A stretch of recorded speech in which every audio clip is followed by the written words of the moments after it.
Class 10 এর জন্য বা আমার 3টা ব্যাচেই ছুটি থাকছে, তার জন্য আমি একটা রোড ম্যাপ তৈরি করে দিলাম যাতে তোমরা সবাই পড়াশোনার সাথে যুক্ত থাকো। তার জন্য আমি কি বললাম, তোমাদের সবার সেকেন্ড ইউনিট টেস্ট চলবে কি 1 থেকে 8 তারিখ, কারো 1 থেকে 12 তারিখ বা কারো 4 থেকে 12 তারিখ। তার জন্য তোমরা সবাই পড়াটা স্টার্ট করবে কভার আপ করার জন্য। আমি যতটা পড়িয়েছি 14 তারিখ থেকে শুরু করবে, 14, 15, 16 এই 3টা ডেটে তোমরা করবে অঙ্ক প্রথম অধ্যায়, যেটা আছে দ্বিঘাত সমীকরণ। দ্বিঘাত সমীকরণ পুরোটা ফ্রেশ করবে, আমার করানো খাতা থেকেই ফ্রেশ করবে। আর ভৌত বিজ্ঞান এই ডেটগুলোর মধ্যে পড়বে। ভৌত বিজ্ঞানের প্রথম অধ্যায়টা পরিবেশের জন্য ভাবনা, কি পড়বে, যেগুলো আমি বোল্ড করে লেখা আছে বইয়ে দাগিয়ে দিয়েছি সেগুলো পড়বে, আর পাশে যে অনুশীলনের কোশ্চেন গুলো আছে সেগুলো সলভ করবে। সিমিলার ভাবে 16 তারিখ পর্যন্ত গেল, 17 থেকে 21 তারিখে আমরা পুরো পাটিগণিতটা করব। কি করব? পুরো পাটিগণিত। পাটিগণিতের কটা অধ্যায় আছে? 4টা পাঠ আছে, একটা সরল সুদ, একটা চক্রবৃদ্ধি সুদ, সমান বৃদ্ধি, অংশীদারি কারবার। এই 4টাই কি করব? ফ্রেশ করব। সব আমার করানো অঙ্কগুলো দেখে দেখে করবি। তারপরে কি করবি? গ্যাসের আচরণ পড়বি। ভৌত বিজ্ঞানের কি করবি? গ্যাসের আচরণ। কিছু 2 ঘন্টা সারাদিনে 3 ঘন্টায় একটা পাঠের অঙ্ক কিছু করলি, 2 ঘন্টা গ্যাসের আচরণ করবি। বুঝা গেল? এভাবে বুঝছিস। তারপরে 22 থেকে 25 তারিখে আমরা কি করব? এটা হচ্ছে বীজগণিতের অধ্যায়, করণী আর অনুপাত করব। কি করব? করণী, অনুপাত। চ্যাপ্টার 9 আর চ্যাপ্টার 5 পাবো। হ্যাঁ, আর এই শিডিউলে আমরা বা এই ডেটে আমরা কি জীবন বিজ্ঞান করব, এই চ্যাপ্টার 1 আর চ্যাপ্টার 2।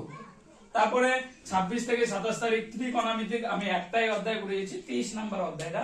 23 নম্বর অধ্যায়টা সবাই করবে ফ্রেশ। আর সেখানে ভৌত বিজ্ঞান পড়বে, এই ডেটের মধ্যেই ভৌত বিজ্ঞান কভার করবে পরমাণুর নিউক্লিয়াসটা। আর 28 থেকে 30 তারিখ তোমরা রাশি বিজ্ঞানটা করবে। আমি শুধু মিনটা করিয়েছি, মানে গড় করিয়েছি, তাহলে গড়টা শুধু করবে, আর সাথে সাথে ভৌত বিজ্ঞানের পর্যায় সারণীটা পড়বে। আর 31 থেকে 3 তারিখ আয়ত ঘন চোঙ করবে। এটা হচ্ছে পরিমিতির অধ্যায়। পরিমিতির 4টা অধ্যায় আছে, 2টা অধ্যায় করিয়েছি, আপাতত 2টা করবে। তারপরে আমার পরীক্ষা শেষ হবে, যেগুলো বাকি থাকবে ওগুলো করব। আর ভৌত বিজ্ঞান পড়বে এই টাইমের মধ্যে গুছিয়ে পড়বে সমযোজী বন্ধন।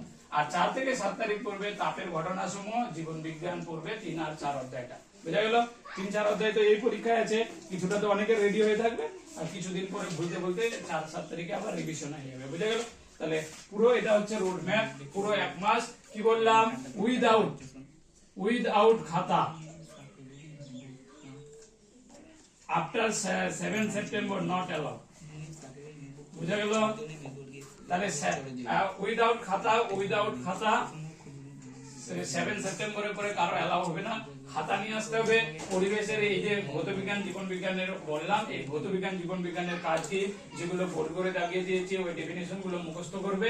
আর অনুশীলনী প্রশ্নগুলো যার যেটা টেক্সট বই আছে, যে কোনো একটা টেক্সট বইয়ের অনুশীলনী প্রশ্নগুলো সলভ করবে। যে পারবে না ও অন্য বন্ধুর কাছ থেকে নিয়ে নেবে, যে পারবে না সে আলাদা জনের কাছ থেকে নিয়ে নেবে। আর অল্টারনেট করবে, এ ওকে জিজ্ঞাসা করবে, ও ওকে জিজ্ঞাসা করবে, হয়ে যাবে। যার কাছে যে ম্যাথটা নেই, যার কাছে আছে তার কাছ থেকে নিয়ে নেবে। এটা দায়িত্ব। বলবি না যে স্যার আমি পাইনি, এই অঙ্কটা পারিনি, এই অঙ্কটা করিনি। সবার A to Z অঙ্ক লাগবে, কারণ আমি যে কোনো অধ্যায় ধরেছি, মানে এর থেকে শেষ পর্যন্ত যে সংক্ষিপ্ত অঙ্কটা আছে সেই পর্যন্ত করিয়েছি। এমন না যে অঙ্ক বাদ দিয়ে করিয়েছি বা হোমওয়ার্ক দিয়ে দিয়েছি বেশি, তেমন কিন্তু করাইনি। ঠিক আছে? তাহলে এই পুরো রোড ম্যাপ অনুযায়ী তোমরা পুরো 1 মাস করবে।